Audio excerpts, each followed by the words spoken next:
My daughter sold my house while I was on vacation, destroying the foundation of my life to pay off her husband's reckless debts. When I returned, they laughed at me. "You're homeless now, old man."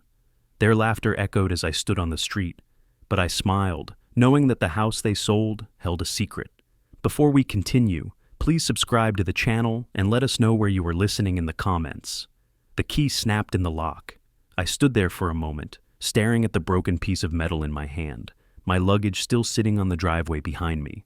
The Arizona sun beat down on my neck as I tried the lock again with the remaining stub. Nothing. My electronic garage opener had already failed. The little green light just blinked red when I pressed it. Even the doorbell camera, the one Jennifer had insisted I install last year, showed no recognition when I waved at it. "Can I help you?" A man stood in my doorway. My doorway. He was younger than me, maybe 50, wearing a Cardinals t-shirt I'd never seen before. Behind him, I could see my foyer, but the walls were a different color, sage green instead of the cream I'd lived with for 15 years. This is my house," I said, the words coming out strangled. I checked the number on the wall, 2847, right number, right street. "I'm Robert Mitchell. I live here." The man's expression shifted from suspicious to uncomfortable. "Sir, I think there's been some mistake. We bought this house 3 weeks ago. I'm Samuel Thompson." My knees actually buckled. I had to grab the doorframe, my doorframe, to stay upright. 3 weeks ago, I'd been on a small boat in Prince William Sound, watching orcas breach in the distance. 3 weeks ago, I'd finally taken the Alaska fishing trip I'd been promising myself since retirement. "That's impossible," I heard myself say. My voice sounded thin, like someone else was speaking. "I own this house. I've owned it since 2010. Samuel Thompson, and how could there be a Samuel Thompson in my house, pulled out his phone. "Gloria," he called over his shoulder, "maybe you should call the police." "No, wait." I fumbled for my own phone, my fingers suddenly clumsy. There's been a mistake. My daughter Jennifer, she was supposed to be watching the place. I hit Jennifer's number. It rang once, twice, 3 times. Samuel stood in the doorway, not threatening, but not moving either. His wife, Gloria, apparently, appeared behind him, already on her phone. I could hear her giving someone our address. My address. "Dad?" Jennifer's voice was strange, tight. "Are you back?" "There are strangers in our house," I said. The words tumbled out desperate and confused. "Jennifer, what's happening? Why are there people in the house?" Silence. Then a sigh. That particular sigh she'd perfected as a teenager, the one that meant I was being difficult. "Dad, stop being dramatic. I sold it." The world tilted. I actually had to sit down on my own front step, or what used to be my front step. Samuel Thompson took a step back, maybe worried I was having a heart attack. I felt like I might be. "You... what?" "I sold the house. Michael needed the money for his debts. We had that power of attorney, remember? From when you had your gallbladder surgery?" Michael. I could hear him in the background, actually laughing. My son-in-law was laughing while my daughter explained how she'd sold my home. "Jennifer, you can't just sell someone's house. That's not what power of attorney means. That's not..." "It's done, Dad. Check into a hotel. We need to talk." She hung up. My daughter hung up on me while I sat on a stranger's front step, my front step, with my broken key still clutched in my hand. The police arrived within minutes. 2 officers, both young enough to be my grandchildren. They were professional, even sympathetic, but the documentation Samuel Thompson showed them was clear. Sale completed 3 weeks ago. New deed filed with the county. Everything legal and proper, at least on paper. "Sir," the younger officer said, her hand gentle on my elbow, "if you don't leave voluntarily, I'll have to escort you." I stood up slowly, my body moving on autopilot. 40 years of legal training kicked in, and I found myself automatically cataloging everything. The date on the sale documents, the signature that looked like mine but couldn't be, the notary seal. Jennifer had been thorough. "My luggage," I said, surprised at how steady my voice sounded. Samuel Thompson, and I was already starting to hate that name, helped me load my suitcases into the police car. Not arrested, the officers assured me repeatedly. Just a courtesy ride to a hotel. They were kind about it, which somehow made it worse. As we pulled away, I turned to look back at my house through the rear window. New landscaping out front, desert roses where my lawn used to be, a different mailbox, small changes that added up to erasure. 15 years of my life, gone in 3 weeks. My phone buzzed. A text from Jennifer. Fairmont Scottsdale, I booked you a room. We'll talk tomorrow. The older officer glanced at me in the rearview mirror. You okay back there, sir? I nodded, still staring at that text. My daughter had booked me a hotel room. She'd planned this. While I was in Alaska, watching the northern lights and feeling grateful for my life, for my family, she'd been stealing everything. Actually, I said, my voice surprising me with its steadiness, I'm going to need a lawyer. The officer nodded, probably thinking I meant for a civil dispute. He didn't understand yet. Neither did Jennifer. 40 years in corporate law had taught me many things, but the most important was this. Documents tell stories. And forged documents? They tell the most interesting stories of all. The Fairmont Scottsdale princess rose from the desert like a monument to excess, all pink stucco and palm trees. The police officers had been kind enough to drive me here, even helping with my luggage. The younger one had slipped me a business card for a victim's advocate. Victim. That word sat in my stomach like a stone. The hotel lobby was all marble and soft lighting, the kind of place Jennifer would choose to make a point. See, Dad? I can afford to put you up somewhere nice. I'm not a monster. The concierge smiled at me with practiced sympathy as I approached the desk, my suitcases still smelling of Alaskan sea spray. Checking in? She asked. Name? Robert Mitchell. My daughter made a reservation. Her fingers flew across the keyboard.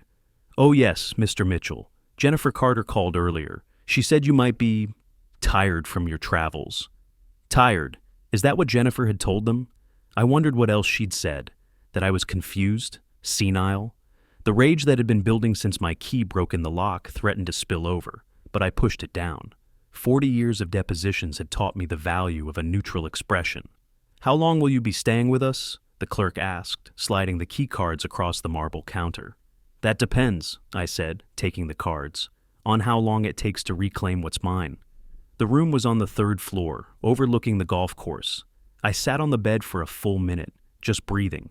Then I opened my laptop. Thank God for cloud storage. Thank God for my paranoid habit of scanning everything. The documents were all there. The Mitchell Family Trust, established 2010. The deed to the house, clearly stating that any sale required signatures from all trustees. Me, Jennifer, and my son David in Seattle, who I'd bet my last dollar had no idea what his sister had done. I found the power of attorney Jennifer had mentioned. Limited power of attorney, specifically for medical decisions during my gallbladder surgery 2 years ago. It had expired 6 months after the procedure. She'd known that. Of course she'd known that. My phone rang. David. Dad? Jennifer just called me. She said you're having some kind of episode? Your sister sold my house while I was in Alaska. Silence. Then, she did what? She forged my signature, David. And yours too, I'm betting, since the trust required all 3 of us to approve any sale. Jesus Christ. Dad, I'll fly down. No, not yet. I need to handle this correctly. I pulled up another document, the sale paperwork Samuel Thompson had shown me. Someone had emailed it to the police, who'd forwarded it to me. Professional courtesy. David, did you sign anything about the house recently? Nothing? Dad, you know I wouldn't. I know. I studied the signatures. Mine was close, but the R was wrong. I'd spent a career looking at documents, and forgeries always had tells. I need you to send me a notarized statement that you never signed any sale documents. Can you do that today? Already walking to my car. Dad, why would she do this? I thought about Michael's laughter in the background of that phone call. Gambling debts, probably. Your brother-in-law always did think he was smarter than the house. After David hung up, I sat in that expensive hotel room, still in yesterday's travel clothes, and made a decision. I could call the police now, report the forgery. But that would be simple theft, maybe some jail time. No. Jennifer had stolen more than a house. She'd stolen my trust, my security, my faith and family. I wanted her to understand what that felt like. The next morning, I drove my rental car to Jennifer's house in Paradise Valley. Of course she lived in Paradise Valley, in a house twice the size of the one she'd stolen from me. Michael's real estate development business was supposedly booming, but now I wondered how much of their lifestyle was built on credit and lies. Michael answered the door in a bathrobe at 10 in the morning, a cup of coffee in his hand. He didn't look surprised to see me. "Robert," he said, not even pretending to call me Dad anymore. "Jen's in the kitchen?" The house smelled like new money, candles that cost more than most people's groceries, fresh flowers in every room. Jennifer sat at a marble island that could have seated 12, her laptop open, her expression already set in that defensive mask I recognized from her teenage years. "Dad," she started, "before you say anything—" 380,000, I said, sitting down across from her. "That's the number, isn't it? That's what Michael owes." Michael's coffee mug froze halfway to his lips. Jennifer's mouth opened, then closed. "How did you—" "I've been awake since 4 a.m., making calls. Amazing what people will tell a retired corporate lawyer who mentions the words federal investigation and fraud. Your husband's bookie was particularly chatty." Michael set down his mug too hard, coffee sloshing. "You don't know who you're dealing with, old man." "No," I said, keeping my voice level. "You don't. Sit down, Michael." He sat. 40 years of commanding boardrooms had uses beyond corporate law. "Here's what's going to happen," Jennifer said, rallying. "You're 67, Dad. You don't need that big house. Consider this retirement planning. We've set aside money for a nice, assisted living place." "The same place you had Mother in before she died?" That hit home. Jennifer flinched. She'd put my wife in the cheapest facility she could find, visited once a month if that.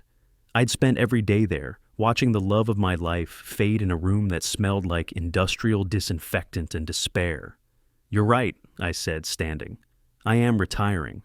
Jennifer's face relaxed slightly. "From being your safety net." I walked to the door, then turned back. They were both still sitting there, Jennifer's mouth open, Michael's face flushed red.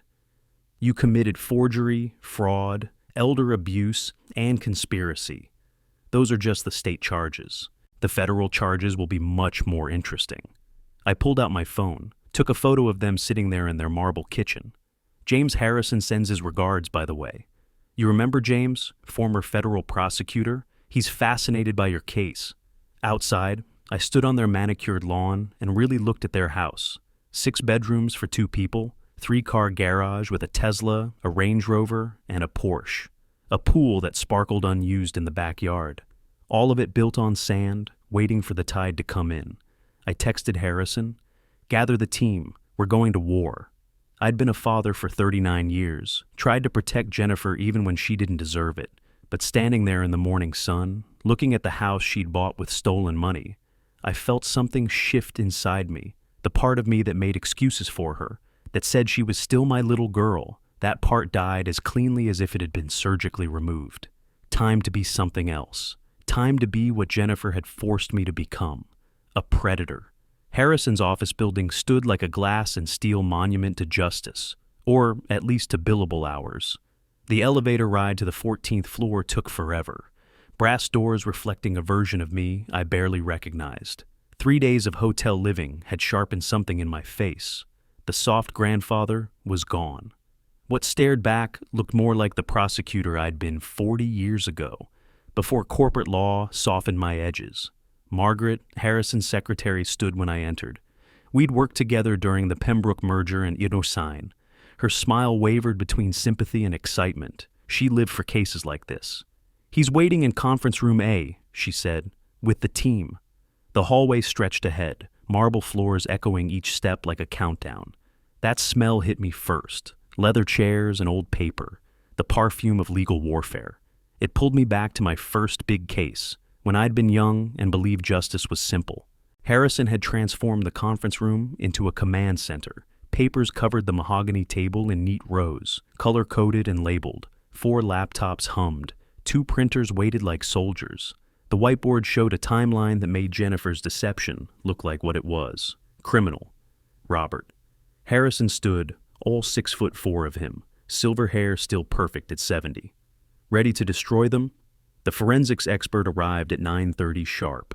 Dr. Patricia Chen carried equipment that looked better suited for a crime lab than a law office.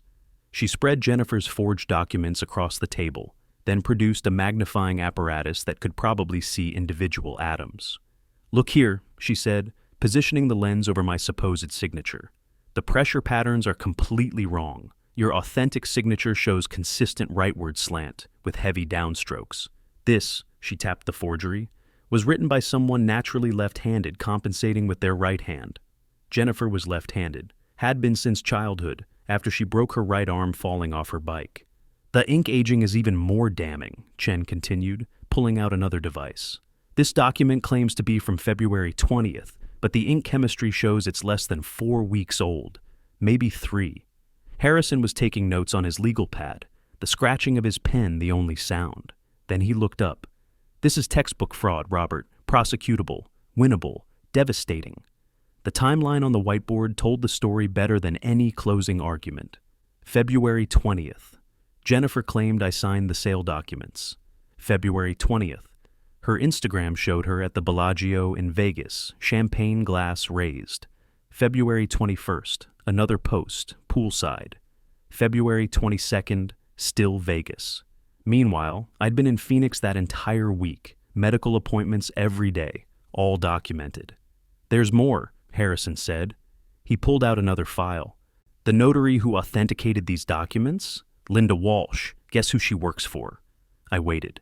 Sylvia Chen, the real estate agent who handled the sale, Jennifer's college roommate. The pieces clicked together like chambering a round. This wasn't impulse or desperation. This was conspiracy. I want this airtight, I said, my voice steady despite the rage building in my chest. No escape routes, no technicalities. When we drop this on them, I want it to be complete annihilation. Harrison smiled, the kind of smile that had terrified Fortune 500 CEOs.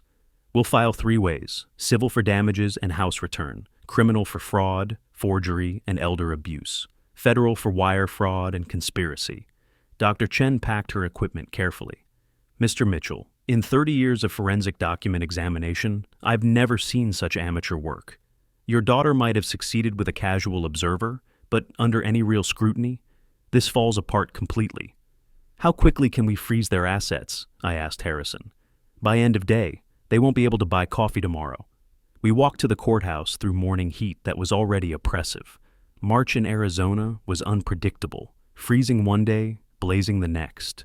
Today felt like summer had arrived early, adding urgency to everything. The court clerk's eyes widened as she read through the filing. Harrison had assembled something beautiful in its thoroughness. Every document, every piece of evidence, every legal precedent arranged like movements in a symphony of destruction. Mr. Harrison, she said, this is one of the most comprehensive filings I've seen. Judge Martinez agreed to see us immediately. Professional courtesy, Harrison called it. 2 old warriors asking a favor from another. The emergency injunction was signed within an hour. Asset freeze, immediate and complete. Jennifer and Michael's accounts, their property, even their cars, all frozen pending investigation. The process server was a young woman named Amy, eager and efficient. Harrison had chosen her specifically because she had a body camera, standard procedure for her company. Workplace or home, she asked. Workplace, I said. Lunch hour, maximum witnesses. We followed in Harrison's Mercedes, parking across from Jennifer's office building, Phoenix Financial Advisory, where she'd worked for 15 years, where her colleagues thought she was a devoted daughter caring for her aging father. Amy entered at 12:17. Through the floor-to-ceiling windows, we could see the reception area, then Amy being directed deeper into the building, then nothing for 5 minutes, 6, 7. At 12:25, we saw it. Jennifer in a glass-walled conference room, client presentation in full swing. Amy entering, the envelope extended. Jennifer's face changing from annoyance to confusion to shock. Her clients, 3 men in expensive suits, watching her world crack. My phone rang. Jennifer's panicked breathing filled my ear before she spoke. Dad, what have you done? My credit cards aren't working. The bank says my accounts are frozen. Michael's voice roared in the background, cursing and breaking things. I heard glass shatter. Jennifer's breathing got more ragged. You committed fraud, Jennifer. You stole my house. What did you expect? Dad, you don't understand. Michael knows people, dangerous people. If we can't pay them, that sounds like a you problem. I hung up and immediately called Vincent Morales, a private investigator I'd used during my corporate days. He answered on the first ring. Roberto, thought you'd retired. So did I. I need everything on Michael Carter. Focus on his gambling debts and who he owes. On it. 3 days later, March 26th, I learned what desperation looked like. The hotel parking garage was supposed to be secure, but Michael had found a way in. 3 in the morning, according to my phone, when his pounding woke me. Not on the door. He was in the hallway, but he was hitting the walls, making noise. I triggered my recording app before opening the door. Michael looked like he'd aged 5 years in 3 days. Bloodshot eyes, 3-day stubble, clothes that had been slept in. The smell of whiskey hit me from 6 feet away. "You're killing us, old man," he slurred, pushing past me into the room. "Michael, you're drunk. Leave before I call security." "Security?" He laughed, ugly and harsh. "You think security matters? You know who Tony Torino is?" I didn't, but I kept recording. "Tony Torino collects debts, Robert, and he collects in blood when the money's not there. $380,000 due last month. But you knew that, didn't you?" "I know you stole my house to pay your gambling debts." Michael stepped closer. His breath was toxic. "Accidents happen, Robert, especially to old men. Weak hearts, bad falls. Disappeared completely sometimes. Even in nice hotels." "Is that a threat, Michael?" "It's a promise. Drop the charges, unfreeze the accounts, or you'll wish Jennifer had put you in the same trash home as your wife." The rage that hit me was volcanic, but I stayed still. The recording was everything. "Get out." He left, but not before kicking over a lamp. Hotel security arrived minutes later. I'd texted them the moment he'd started pounding walls. They reviewed their cameras, took statements, called the police. Michael was gone, but everything was documented. Morales met me the next day at a scenic overlook in the McDowell Mountains. He handed me a folder, thick with photos and documents. "Your son-in-law is in deep," he said. "Tony the Hammer Torino is old-school Vegas mob. Officially, he runs a construction company. Unofficially, he's the most dangerous debt collector in 3 states. The photos showed Michael meeting with a man who looked like violence incarnate. Torino was huge, scarred, with dead eyes that had seen everything and felt nothing. "There's more," Morales continued.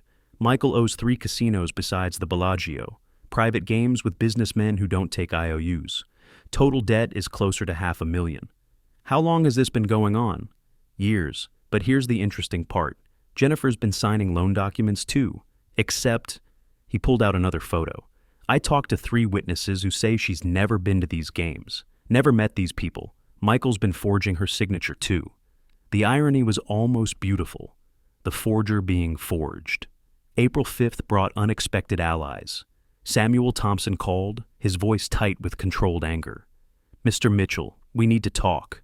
Our title insurance company is investigating, but they're dragging their feet. My wife is devastated. We saved 20 years for this house. I understand, Mr. Thompson. You're victims too. The thing is, we've learned something. Our real estate agent, Sylvia Chen, she and your daughter go way back. College roommates. She pushed us to close quickly, said there were other offers. Now we know why." Gloria Thompson took the phone. "Mr. Mitchell, we'll testify. We'll help however we can. We just want our money back and these people punished."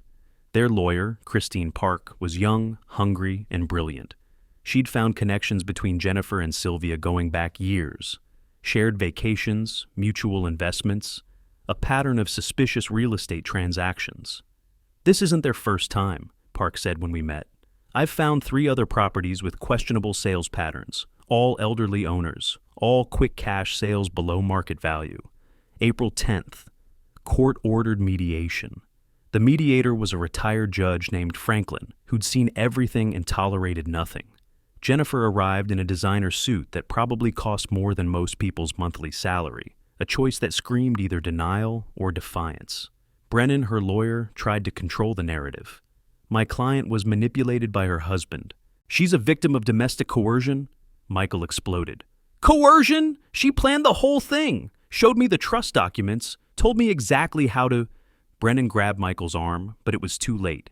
"You told me he was dying," Michael screamed at Jennifer. "Said he'd never know, said the Alaska trip was perfect timing."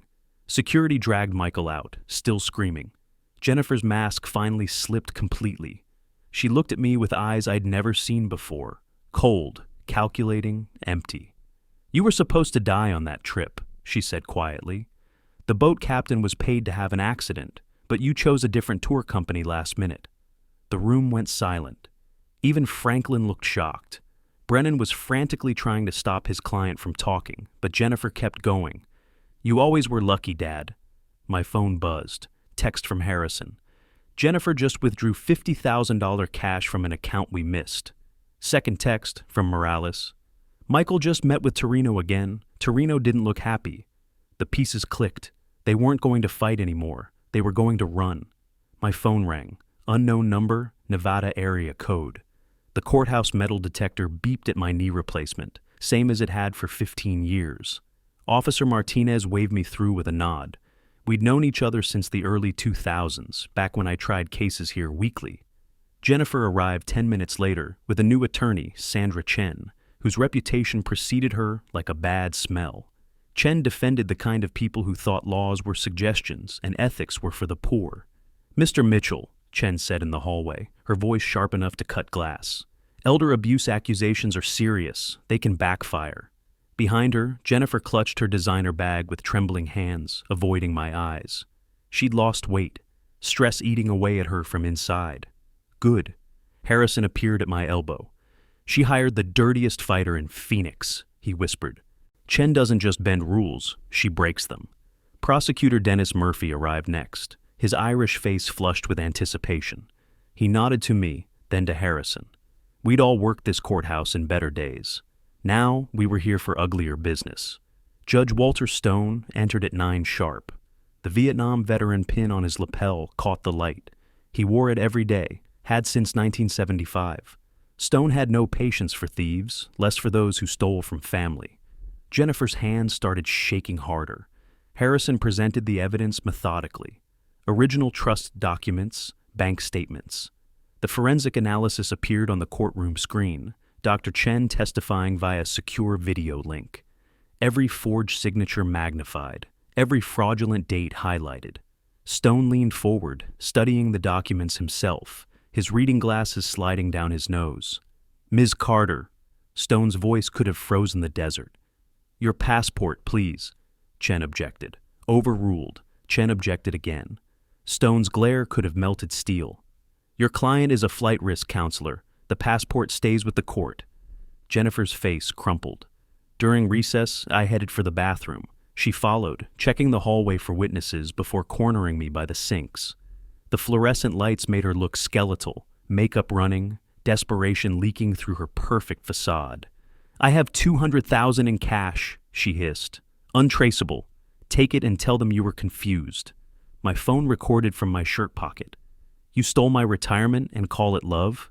Her face twisted into something I didn't recognize. You were supposed to love me unconditionally. Unconditional love doesn't mean unconditional theft, Jennifer. Michael has friends, dangerous friends. They know where you stay. So do the police. She grabbed my arm, nails digging in. Why can't you just die like Mom did, quiet and grateful for what we gave you? There it was, the truth beneath the performance. I pulled free and left her crying in that bathroom, or pretending to cry. I couldn't tell anymore and didn't care. Murphy waited in the courthouse cafe, coffee black, expression eager. I played him the recording on my phone. His smile widened with each word. Witness tampering, attempted bribery, and that bit about your wife. He shook his head.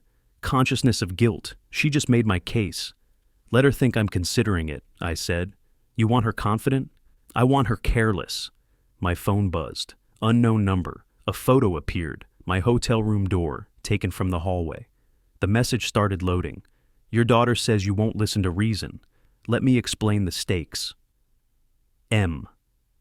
4 days had passed since Michael's text. I'd hired Tom Rodriguez, an off-duty Phoenix cop, to shadow me discreetly. Today I was driving to Jennifer's house to collect my tools, a meeting she'd arranged with an email dripping with fake concern. Dad, you left some things in the garage. Come get them before we donate them. The circular driveway hadn't changed. Neither had the perfect lawn that Michael paid someone else to maintain. Jennifer opened the door wearing tennis whites, though she hadn't played tennis since high school, performance costume. Oh good, you're here, her voice carried across the neighborhood. Everyone, my father's here for his things. Mrs. Henderson was watering her roses. Mr. Patel walked his ancient beagle. The Chesterfield twins played in their yard. Jennifer had assembled an audience. Michael emerged shirtless despite the morning chill, beer in hand at 10 o'clock. His belly had expanded since I'd last seen him. Stress eating, or just giving up the pretense of fitness. The garage smelled like motor oil and broken promises. My tools lay scattered across the concrete floor, some obviously damaged. My father's hammer, the one he'd carried through World War II, had fresh dents in the handle. Jennifer watched me catalog each piece of destruction, her smile sharp as broken glass. "Look, everyone, my father the charity case." She projected her voice like a community theater actress. "Can't even afford storage." Michael accidentally knocked over my toolbox, sending wrenches clattering. "Oops, clumsy me." I photographed everything with my phone. Jennifer's nervous laughter echoed off the garage walls. "Maybe the shelter has room for you, Dad. They take seniors, right?" "Here's $20, Michael slurred, pulling a crumpled bill from his pocket. "Buy yourself lunch, old man." Mrs. Henderson had stopped watering. Her expression shifted from confusion to horror as Jennifer picked up my military medals, Bronze Star, Purple Heart, and tossed them onto the lawn like trash. "These old things? Who keeps this junk?" The photo album landed next, Michael's foot accidentally crushing it. Pictures of Jennifer's first birthday scattered across the driveway. Her mother's smile, frozen in time, lay beneath his heel. "This is shameful," Mrs. Henderson said, approaching. "Mind your own business, Helen." Jennifer's mask slipped for a second, raw, ugly showing through. I helped Mrs. Henderson with her groceries while Jennifer and Michael exchanged worried glances. Every neighbor was recording on their phones. The Chesterfield twins' mother had come outside, mouth open in shock. "What's funny about being homeless, Dad?" Jennifer's voice cracked slightly. I kept smiling, loading my damaged possessions into the rental car. Each destroyed tool was evidence. Each cruel word was testimony. They'd invited witnesses to their performance, not realizing they were casting jury members. "Thank you for witnessing this, Helen," I said quietly. "Robert, I'm so sorry about this." "What's that supposed to mean?" Michael stumbled forward, beer sloshing. I drove away with my father's broken hammer on the passenger seat. My phone rang immediately, Harrison's emergency tone. "Robert, you need to know something about the house." Jennifer's text arrived simultaneously. "Why were you smiling?" I pulled over, seeing both messages. Harrison's voice continued through the speakers. "It's not what we thought. The trust actually..." Money leaves footprints, and Michael had been tap dancing in wet cement for years. Vincent Morales' text arrived at 7 a.m. on May 20th, pulling me from the first decent sleep I'd had in weeks. The attached photo showed Michael at a warehouse in South Phoenix, flanked by Tony Torino and a mountain of muscle everyone called Big Eddie. Michael's body language screamed prey, shoulders hunched, hands shaking as he signed something. Time to accelerate everything. The hotel business center's ancient computers hummed like dying insects, but they'd serve my purpose. I created a new email account through a VPN that bounced my signal through 3 countries. The message to the IRS Criminal Investigation Division was clinical, precise. 40 years of legal training distilled into perfect anonymity. Jennifer's Cayman account screenshots, Michael's maze of LLCs, the $650,000 house sale proceeds that had taken interesting detours before reaching their supposed destination. The auto response came immediately. Case IRS 2025 AZ 4847 created. Thank you for reporting suspected tax fraud. Morales called while I was still at the computer. They're at Michael's office right now. My contact in building security is streaming this to me. Through his phone, I watched 3 men in $1,000 suits enter Phoenix Financial Plaza. Even through security footage, their purpose was obvious. Collection, not negotiation. Michael was visible through his office glass, pacing, gesturing wildly. 47 minutes. That's how long they stayed. When Michael emerged, his shirt was untucked, sweat stains visible even on the grainy footage. "He's going to the bank," Morales narrated as Michael's Porsche, soon to be repossessed, pulled into Wells Fargo. "And he's coming out empty-handed. The accounts are frozen." Michael's desperate call to Jennifer came next, captured by Morales' surveillance. "Jen, they came to my office, in front of my partners. The bank won't give me anything. Your dad has destroyed us." May 25th brought federal attention. IRS agent Dylan Ross looked younger than my son David, but his eyes held the hunger of someone building a career on big cases. We met in the federal building downtown, the air conditioning aggressive enough to hang meat. Mr. Mitchell, your garage cleaning was quite productive, Ross said, spreading Jennifer's financial documents across his metal desk. This matches patterns we've been tracking: elderly targeting, systematic fraud, interstate commerce violations. I just found these papers and thought someone should see them, I said, maintaining the pretense. Ross smiled. He wasn't buying it, but he didn't care. We've frozen 14 accounts so far. There's a property in Sedona we weren't aware of. Did your daughter mention that? She hadn't. Another secret, another betrayal. May 31st, Jennifer called, hysterical. Papers rustled in the background, drawers slammed. The Cayman account is empty, $300,000 gone. Michael's voice, distant but clear. It's not what you think. The sound of a slap, phone clattering, her voice rising. You stole from me while I stole for you? Jen, the collectors, they knew about the account somehow. Liar, you've been stealing from me the whole time. The line went dead. I sat in my hotel room, listening to the silence, feeling nothing but cold satisfaction. The criminals were eating each other. My phone rang again. Unknown number. Heavy breathing filled my ear. Then Michael's voice, slurred and desperate. Your daughter doesn't know everything. About the trust, about her mother. Meet me.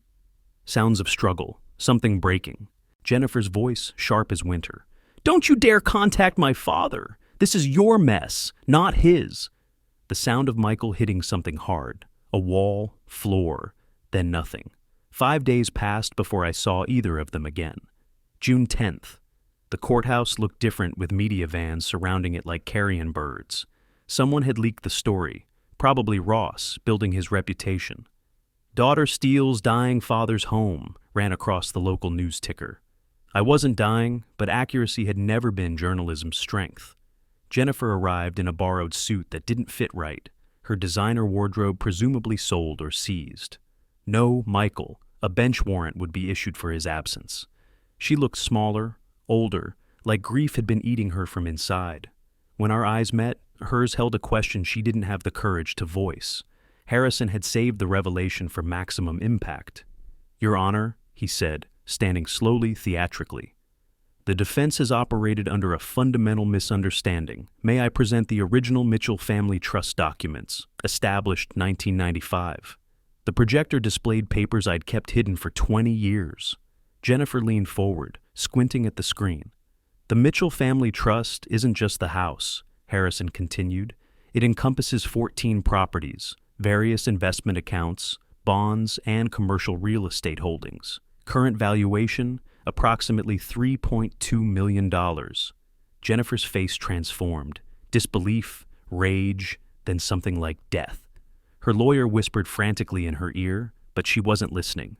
Judge Stone's voice could have frozen the desert. Ms. Carter, you attempted to steal a single asset from a trust worth millions? I didn't. He never... Jennifer's voice cracked. I finally stood, surprising everyone, including Harrison. Your Honor, may I address my daughter? Stone nodded. The trust was your inheritance protection, Jennifer.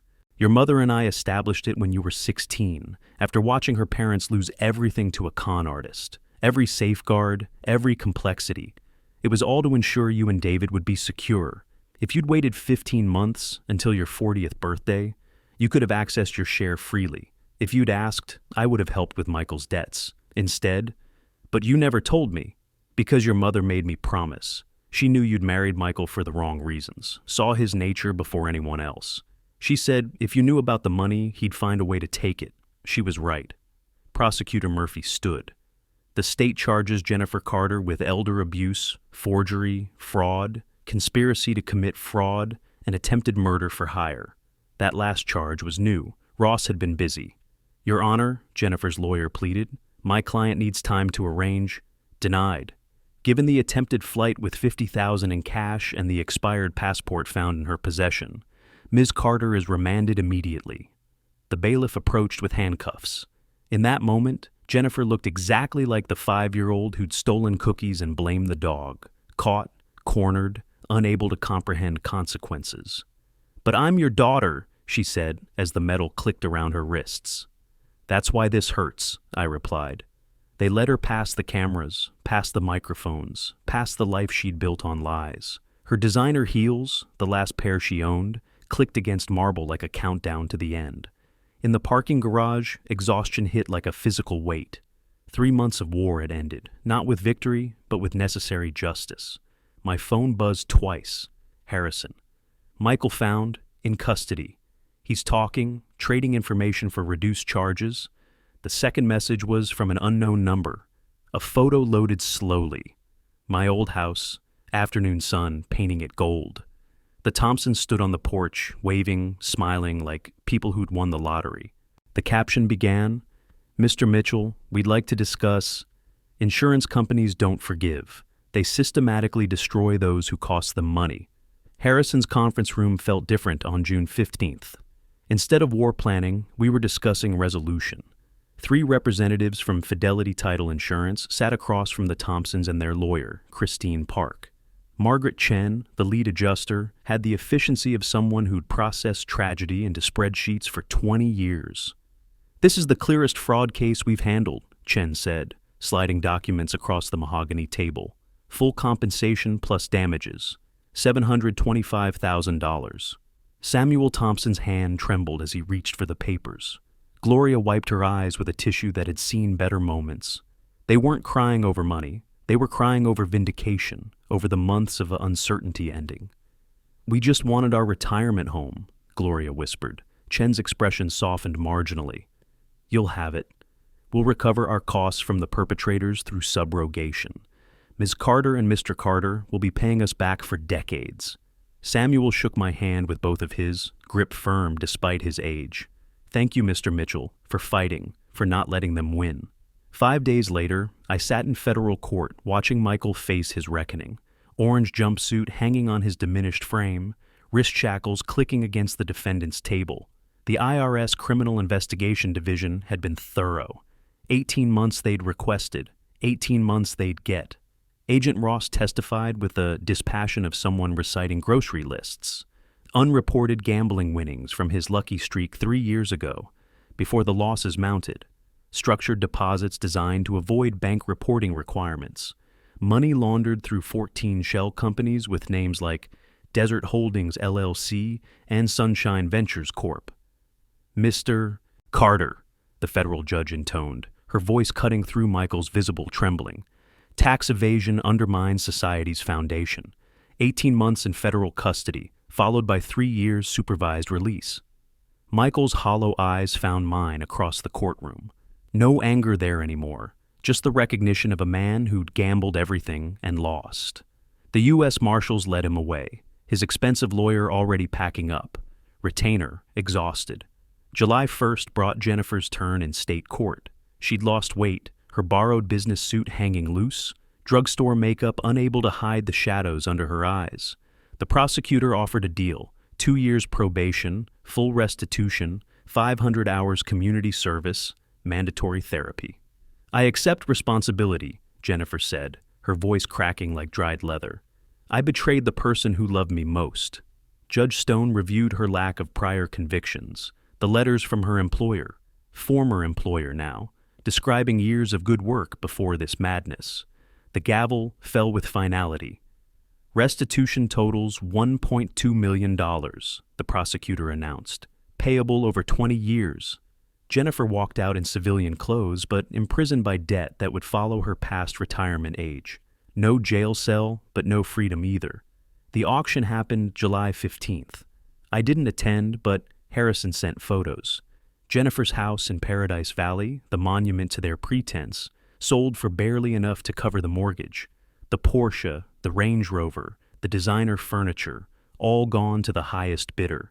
An entire life liquidated in 90 minutes.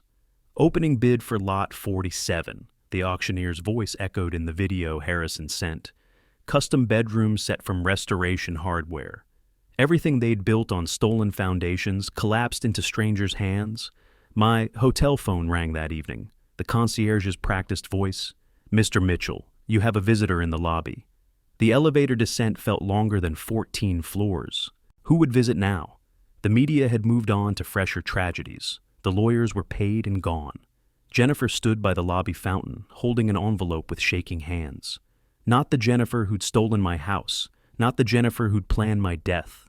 This was someone else, hollow-cheeked, wearing Walmart clothes, holding herself like she expected to be hit. "Dad," she started, her voice barely audible above the fountain's splash. "I need to tell you the truth about Mom's death." The words hung between us like charged particles. I led her to the lobby's sitting area, away from the concierge's curious glances. She sat on the edge of an overstuffed chair, envelope clutched like a lifeline. "Michael started manipulating me during Mom's final months," she said, eyes fixed on her worn sneakers. "He knew about the trust then. He'd gone through your papers while you were at the hospital every day. He said if I didn't help him, he'd make sure you spent everything on her care, that there'd be nothing left. Your mother's care was never about money. I know that now, but grief and greed, they twisted everything. Michael convinced me you'd live forever, that the trust would never benefit us, that we deserve something for our patients."